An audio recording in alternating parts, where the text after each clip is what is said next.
Hello friends, today I'll be doing a question on cost function. Alright, to start with, let's say suppose a firm has a following cost function. Alright, so this is a cost function. Now a cost function this, C of Q, is basically nothing but your total cost, right? So that's your total cost. So it's QQ minus 2Q square plus 200Q. Let's say this is our cost function. The first question is, derive the firm's marginal cost. Now, I hope you know what's a marginal cost.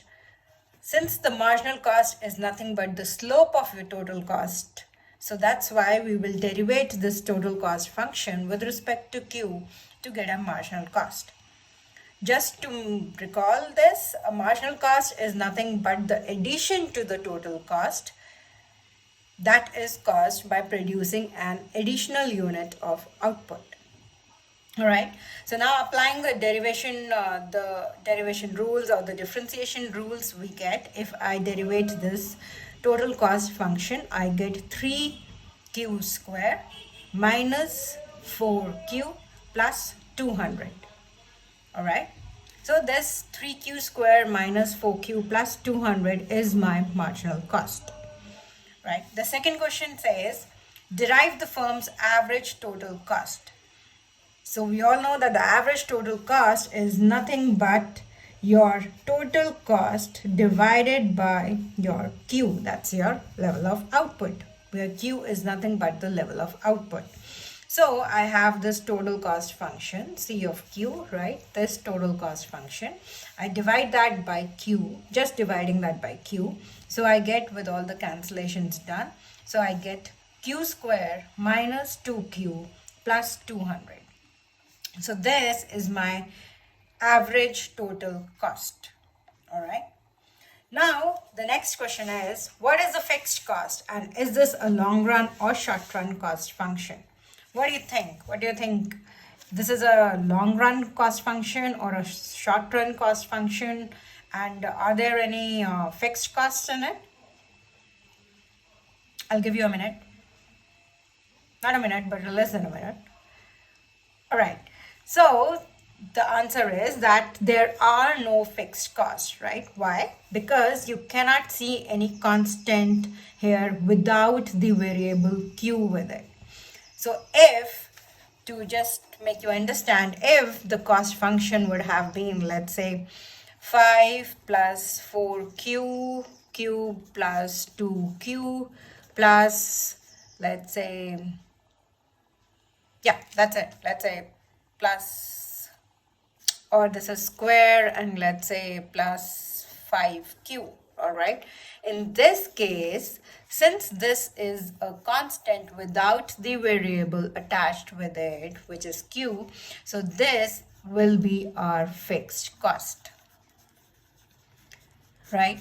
So since the fixed cost, they don't depend upon the level of output in the short run, so that's why we have these as constant numbers. However, all this other part of the total cost function in this case is your variable cost. All right. Okay, but in our example, since we don't have any fixed constant number, so we don't have any fixed cost. That means there are no fixed inputs. If there are no fixed inputs, then basically we are dealing with the long run situation. So this is a long run cost function and not a short run cost function. All right. Just to recall, a short run cost function is a function in which you have both. You have a fixed cost and a variable cost. All right. However, a long run cost function is a function where you have only variable cost, no fixed cost. So your entire cost is a variable cost, right? There are no fixed inputs in it. All right, I'm not going into details of it, but I'm just recalling a few important, features of cost functions. All right, so the next is D part says, At what output level is the ATC minimized? ATC is your average total cost minimized. Now we all know that average total cost, if I draw the graph of it, right? This is your ATC and I'll also draw MC, and that's your level of output.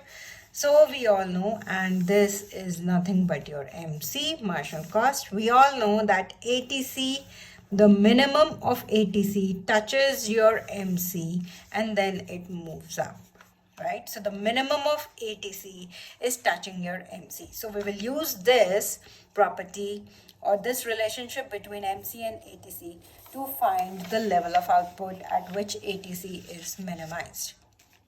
Right, so we know that ATC is minimized where ATC is equals to MC. We have already calculated how much is ATC, right? That's given by this q square minus 2q plus 200. So this is it. And on the other side, I'll write my MC, which also I have, is 3q square minus 4q plus 200. Right, so this is a simple mathematical equation, and now we'll just solve it. So what do? I take q on one side, all the q's on one side and squares on one side. So I have minus 2q, I take this 4 on this side, so I have plus 4q equals to 3q square, and I take this on the other side, so that becomes minus q square. So this minus 2q plus 4q gives me 2q, and equals to 3q square minus q square is nothing but 2q square. So this gives me 2q equals 2q into q. I can just break this up into 2q into q, and then I take this 2q down here in order to take out the value of q. So I get it 1. So q is equal to 1. So basically at output level 1, in this case, given the cost function as what it is given in the question, my output level at at the output level Q, I am getting ATC equals to MC. That is nothing but ATC is minimized at that level of output. Alternatively, you can also find the derivation of ATC and then set it equal to 0 in order to find your output level at which ATC is minimized. So I've also done that. ATC is nothing but this one. That's q square minus 2q plus 200. So if I derivate this, applying all the differentiation or derivative rules, I get 2q minus 2 equals 0. I set it equal to 0. So I get 2q equals 2. I get q equals 2 divided by 2, which is nothing but 1. Okay. All right. And my last question in this is, over what range are economies of scale and diseconomies of scale occurring? All right. Okay, just to recall again, what are economies of scale? Economies of scale are nothing but the advantages that arise due to the expansion of production scale and lead to fall in the average cost. So basically, if I graph it, it will be like all this area till it reaches its minimum, right? From this area till this area is where its minimum is being reached at 1. All this area, this range is your economies of scale for ATC, right? So basically, economies of scale are the advantages that we get when we increase our production, and that leads to your fall in your average cost. All right. So that's your economies of scale. And this can be, you can achieve economies of scale by technological advantages or advantages of division of labor and specialization, bulk buying of raw materials, fuller utilization of transport and storage facilities, and things like this. So all this help in reducing your cost a lot, right? So your average cost falls a lot. All right, so the range of output over which we can get economies of scale is basically the one where your output level is less than 1, right? And diseconomies of scale are basically your disadvantages that arise due to the expansion of production scale beyond a certain point and lead to a rise in your average cost. right? So it basically means that all this area where it's leading to a rise in your average total cost, so from beyond your output level 1 to whatever the output level you want to produce, all this is diseconomies of scale. All right, and they might arise due to your managerial inefficiency or labor inefficiency, which may arise due to vast expansion of a firm.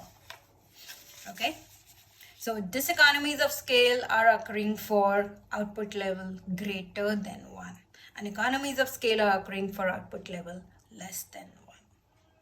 All right, I hope this was useful, and see you next time. Bye bye.